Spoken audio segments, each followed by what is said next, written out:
Coffee Break Italian Season 3, Episode 1.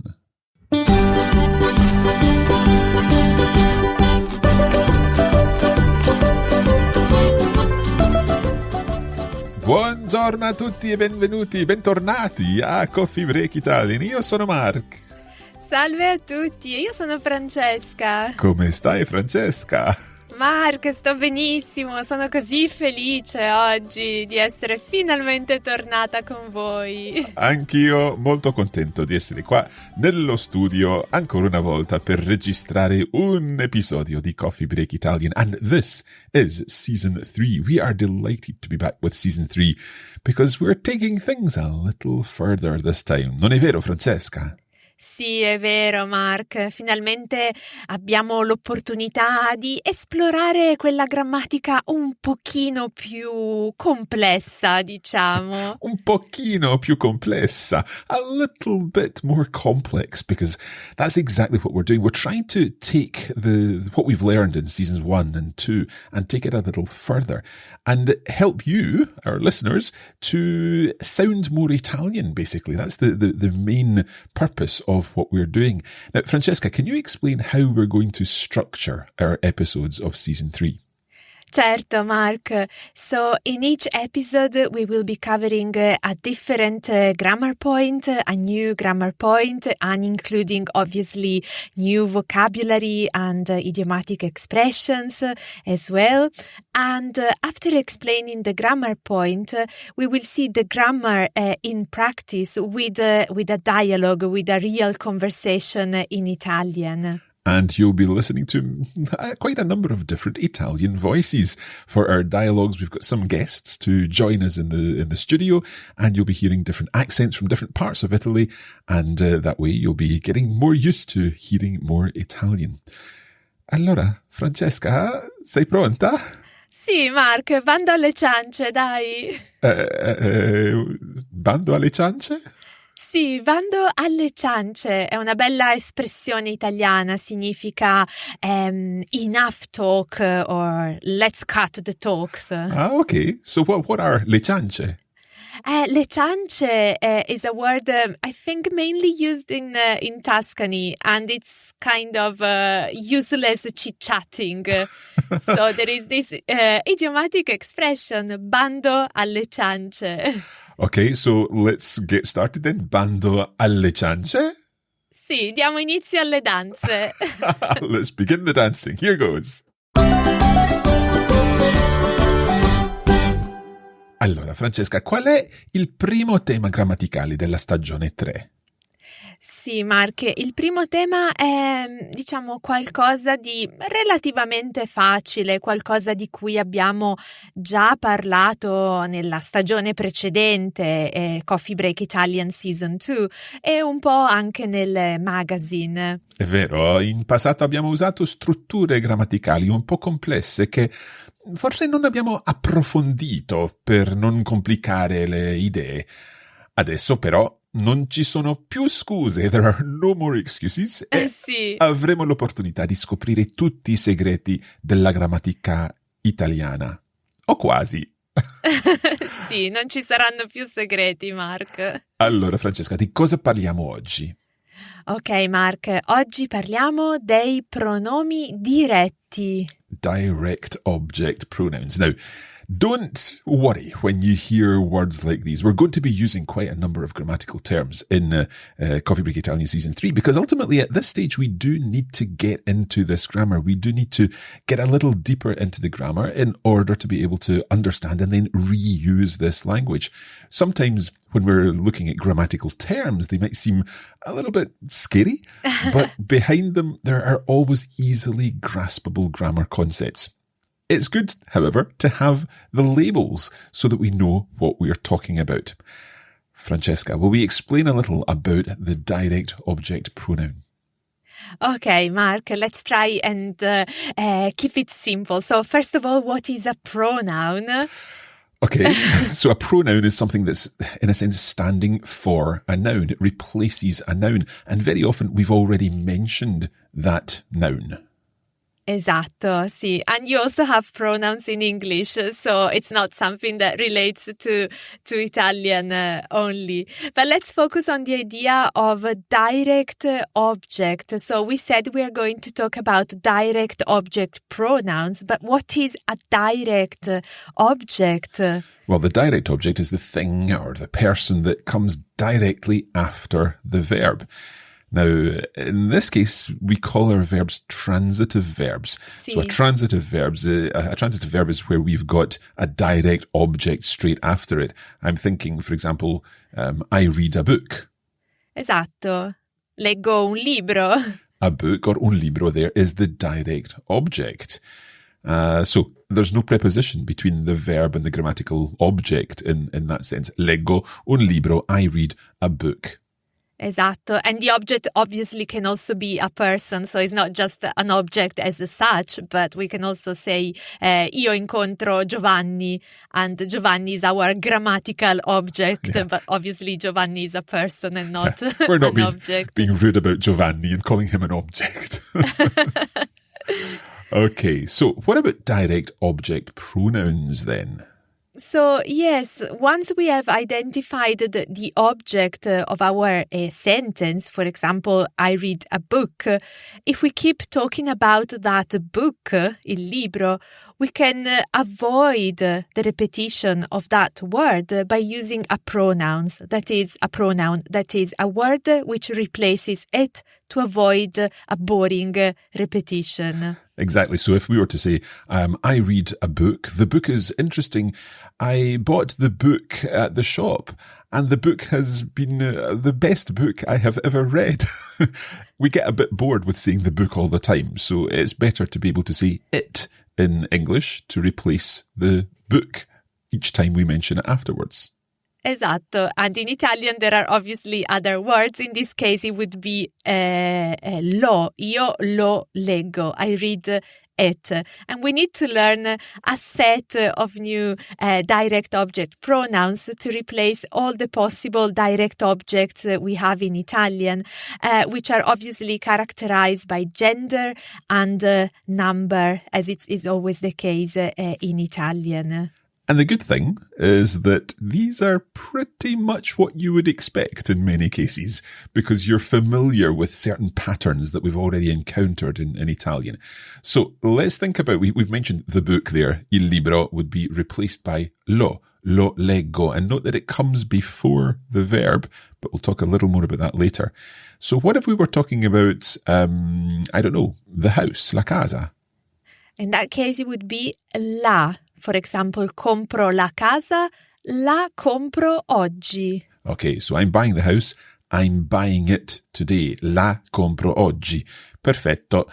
Okay, what if we were talking about more than one book? So the books, I libri, would become? Li. So give us an example. Compro I libri, li compro in libreria. So I'm buying the books, I'm buying them in the bookshop, in libreria. Esatto, Mark. And perhaps if you've got lots of money and you are buying the houses, then what would be the object pronoun that we need there? Then we would use le. Compro le case, le compro oggi. Okay, so we've got lo, la, li, and le for the masculine singular, the feminine singular, the masculine plural, and the feminine plural. Tutto bene.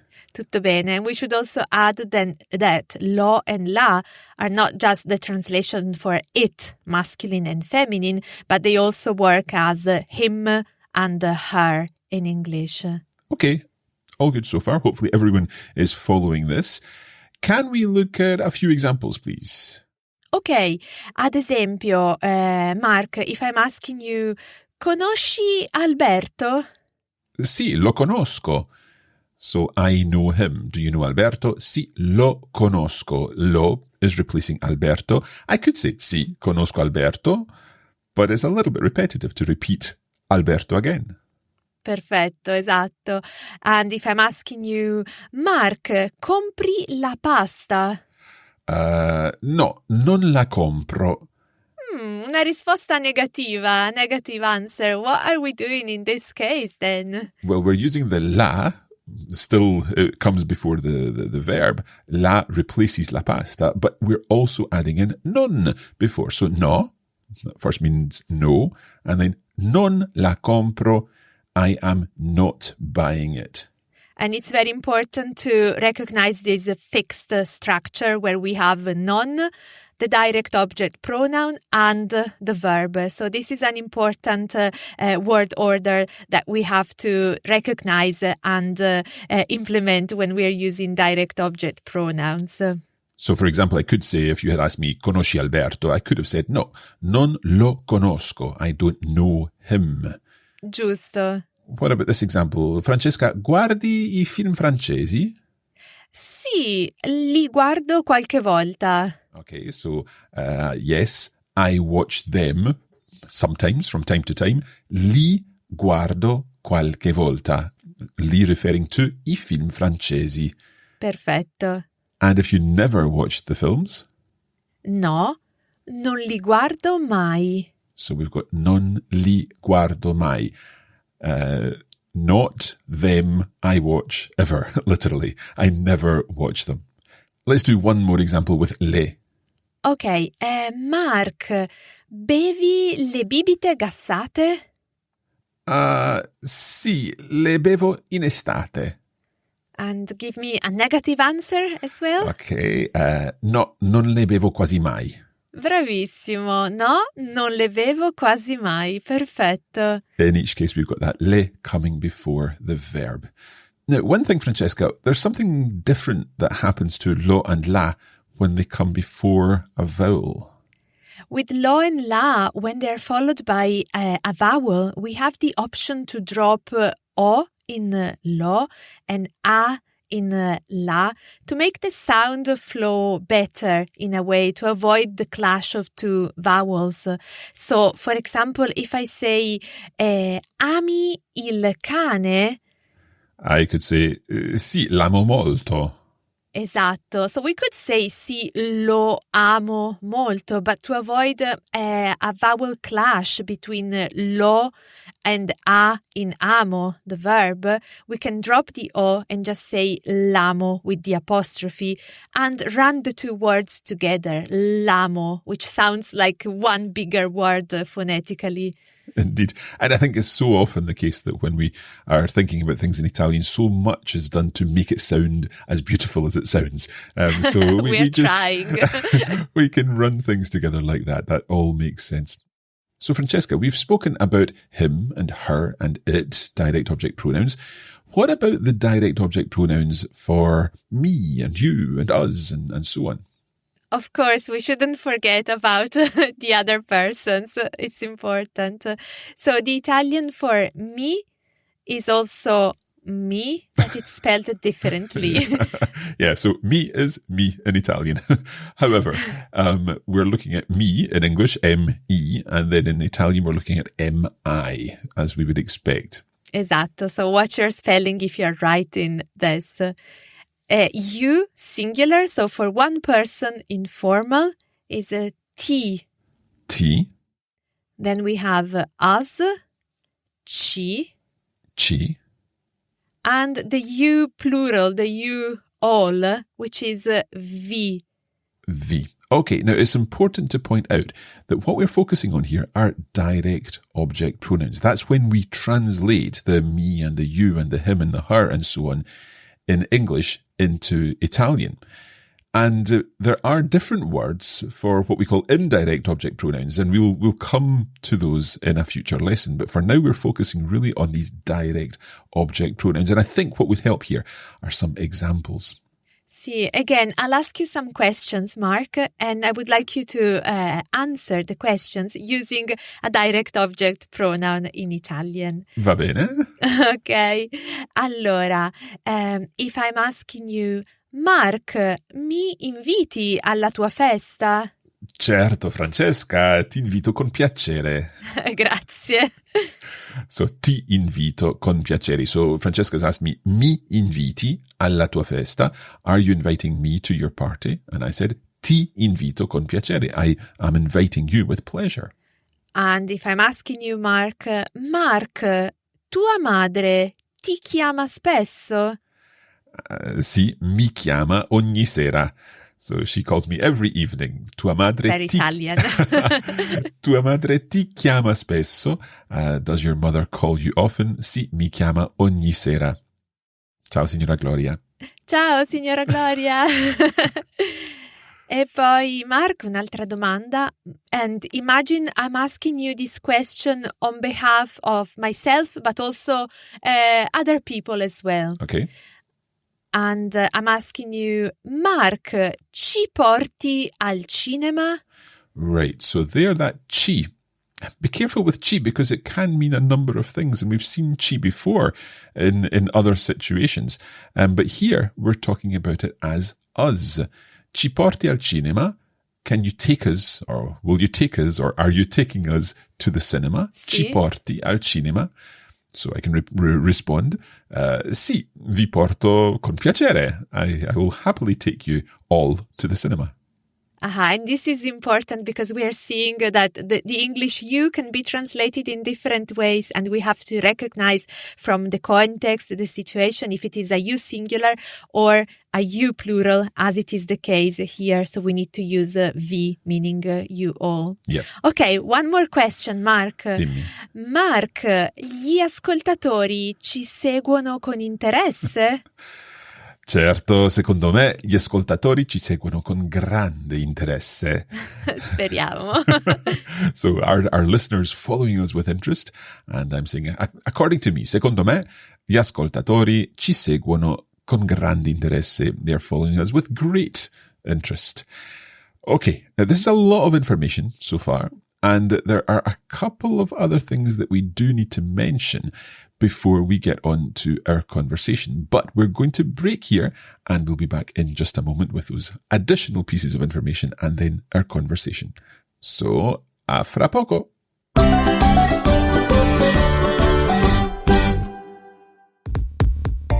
In addition to the podcast version of Coffee Break Italian Season 3, we are also putting together a full course on the Coffee Break Academy, where you'll be able to access bonus materials to help you make even better progress with your Italian.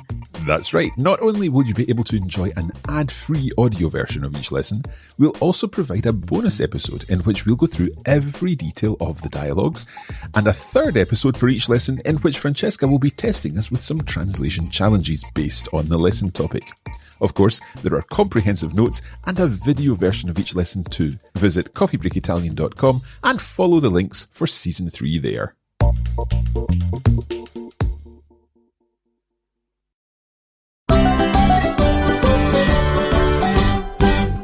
Welcome back. Today we're talking about direct object pronouns. Francesca, we've so far spoken about me, you, him, her, it, us, you all, Sí. and them.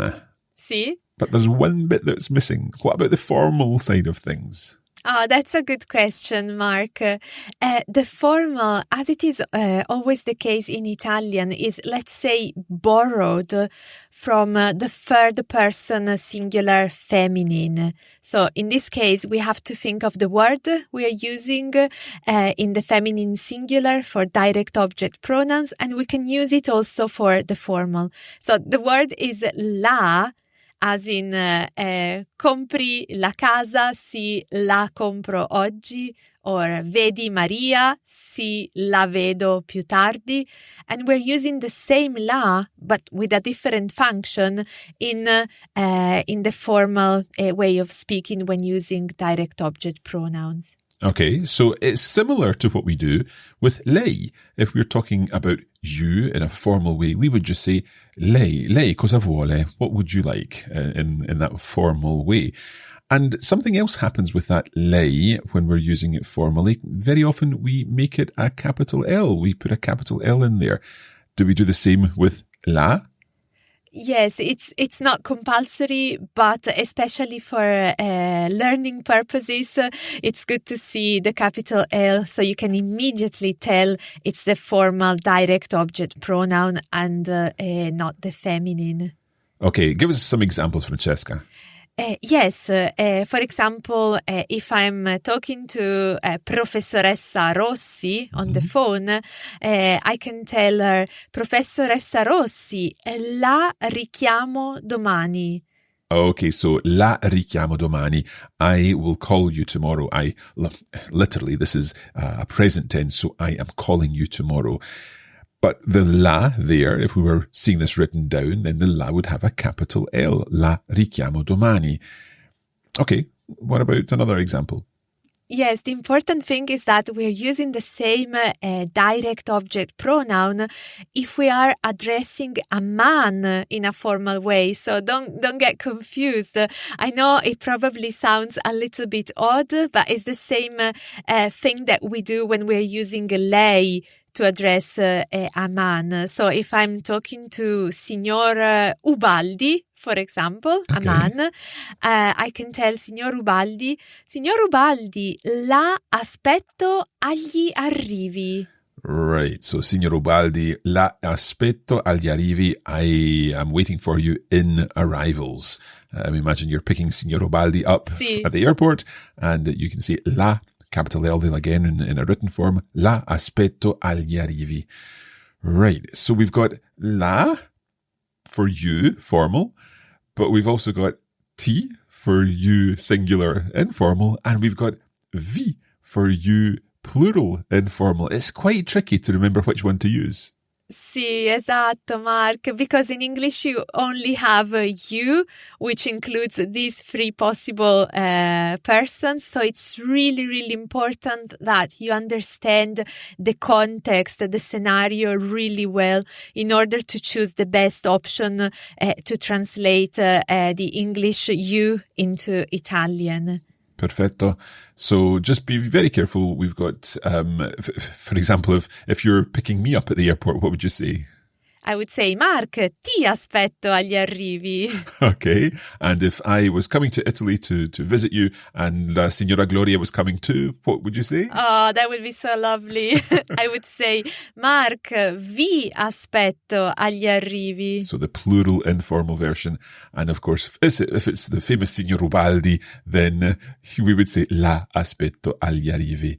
Esatto. Formal version. Okay, there's one final thing I think we need to think about, and that is the whole idea of where this direct object pronoun goes. We've said already that it goes in front of a verb.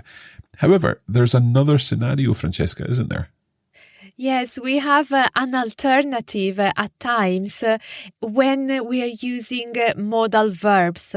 So verbs like volere, dovere, and potere. Okay, let's look at some examples to see what exactly happens here.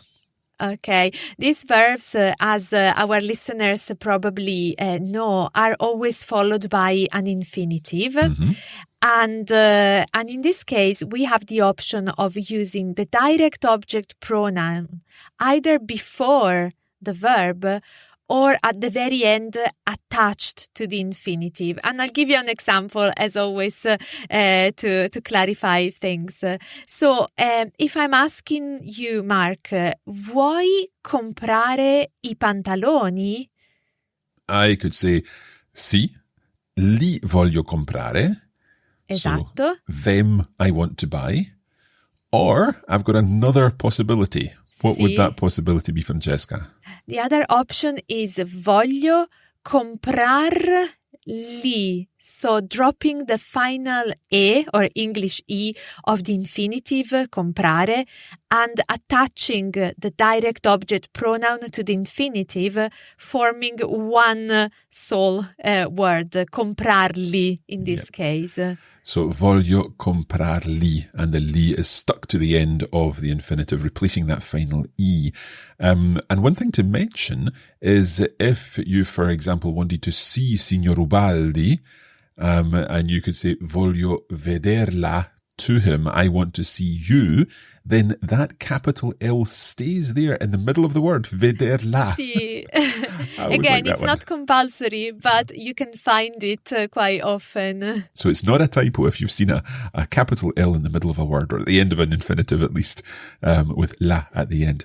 Now, That's right. there's one thing that comes to mind here, Francesca, and that is if any of our listeners have also learned French. I know that not everyone would be in this situation, but some of you may have learned French, and there is a difference here, isn't there?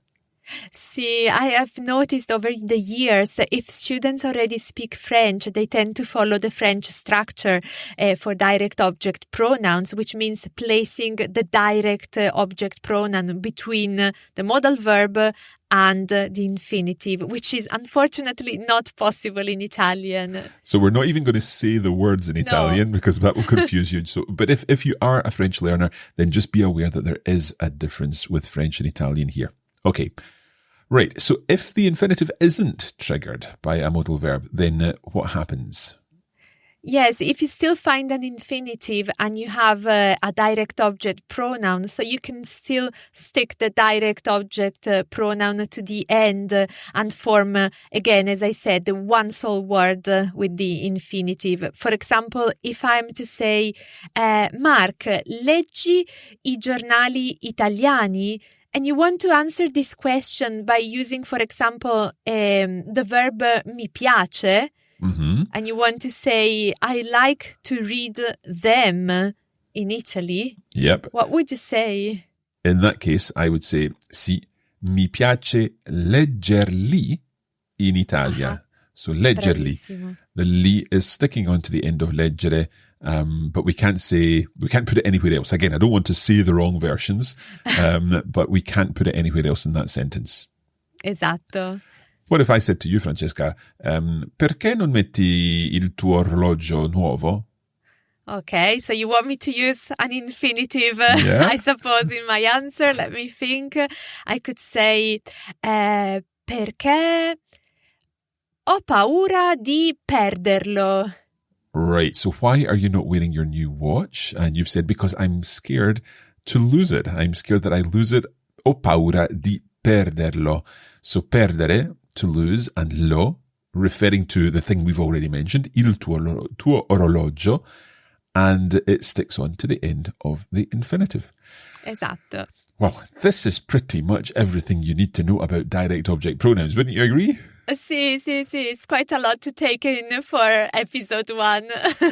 What we're going to do now is have a little dialogue in which you're going to hear lots of examples of these direct object pronouns. Now, this is a dialogue between a student of Italian called John, Sì. and John is in Siena for a summer course, and he's talking to his teacher. So for this episode, I'll take the role of John, and Francesca, can you take the role of the teacher? I'll try my best. So let's have a listen to our dialogue. Ciao, allora tu sei John e sei qui a Siena per fare un corso di italiano, giusto? Esatto, Ma perché vuoi seguire questo corso? perché adoro l'italiano e vorrei parlarlo meglio. Buona idea! Da quanto tempo lo studi? Lo studio da molti anni ormai. Parlavo italiano da piccolo in famiglia e poi ho continuato a studiarlo all'università. Quale università hai frequentato? L'Università di Glasgow. Ma dai, non ci credo! Che coincidenza! Perché? La conosci? Sì, la conosco benissimo. Vivevo a Glasgow quando ero giovane. Allora capisci l'accento scozzese?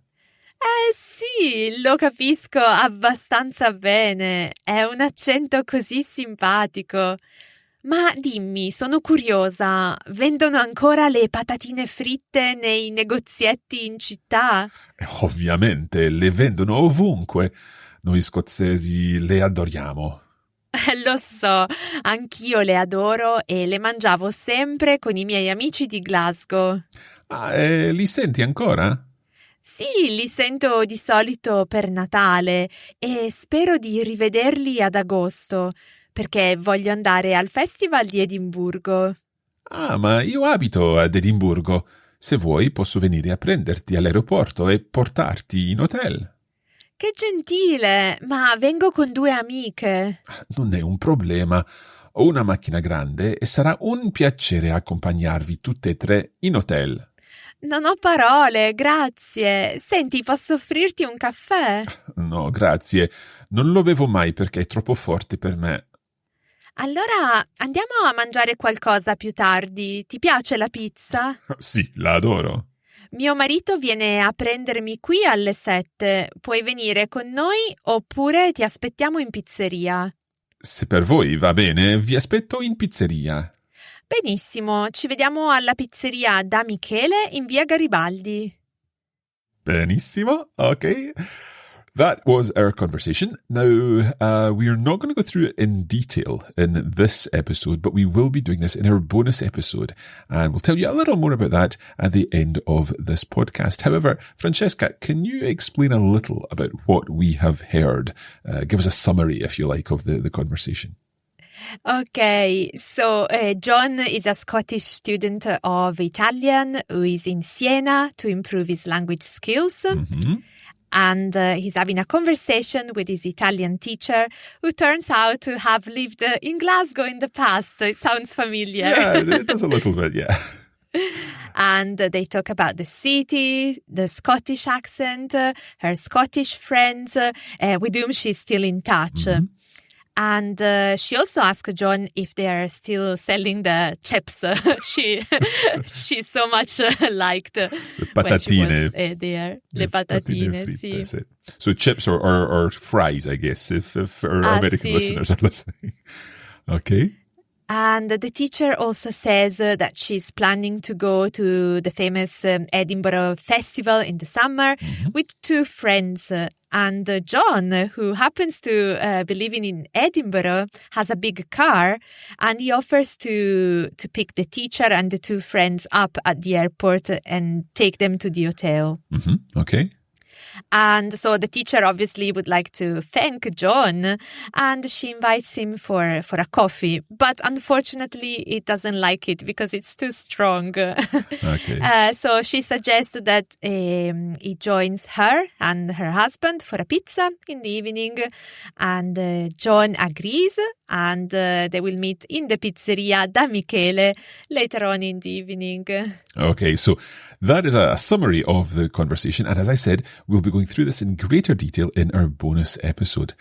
And that is almost it for this episode. Sì, forse c'è ancora una cosina, Mark. Ok, cos'è ancora una cosina?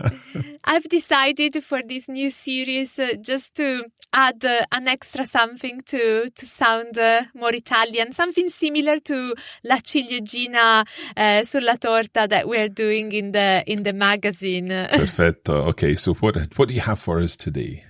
Well, for today, because I'm really excited to be back and recording season 3, I've chosen an idiomatic expression which you can use when you're really, really happy. Okay, and that would be? Felice come una Pasqua. Right, so you're as happy as an Easter? Sì. Sono felice come una Pasqua. Perfetto. I think in English we can say to be as happy as Larry. Sì, esatto. Un po' strano anche questo. I've always wondered who Larry is, but perhaps Larry likes Easter, to celebrate Easter as well. Who knows? So, sono felice come una Pasqua. And each episode of Coffee Break Italian will include ancora una cosina, and that way you'll be able to pick up some more expressions that will help you sound that bit more Italian. Allora, Francesca, adesso è tutto per oggi, non è vero? Sì, direi di sì, abbiamo finito per oggi. Make sure you listen to this episode more than once if you have to. Sì, lo dovete ascoltare con molta attenzione. Lo dovete ascoltare. So we're talking about episodio, un episodio. So it's a masculine noun, and therefore you say lo dovete ascoltare, and we've got a modal verb in there as well. Fantastic. Sì. Cosa possiamo fare per consolidare questa regola grammaticale, Francesca? Direi che semplicemente i nostri ascoltatori la devono utilizzare il più possibile quando parlano e quando scrivono, ma non dimenticate anche le parole nuove, ovviamente, che avete imparato oggi. Sì, certo. E Mark, che cosa possono fare gli ascoltatori per memorizzare tutte queste parole nuove? Direi che le devono ripetere ad alta voce o anche scriverle nel loro WeJotter, forse. Wow, I'm really proud of you, Mark. I think I've heard the two direct object pronouns there. Le devono ripetere e devono scriverle. Bravissimo, Mark. Perfetto. Okay, that really is it for this episode. We are delighted to be back with season 3 of Coffee Break Italian, and we hope that you are as excited as we are to be listening to this new content. Now, if you would like to access the bonus materials, you can find them at the Coffee Break Academy. Simply head to coffeebreakitalian.com and follow the links there for season 3. You can access the bonus episode in which we explain everything in the conversation and also our translation challenge. For now, grazie molte e arrivederci! Grazie a tutti, a presto, ciao!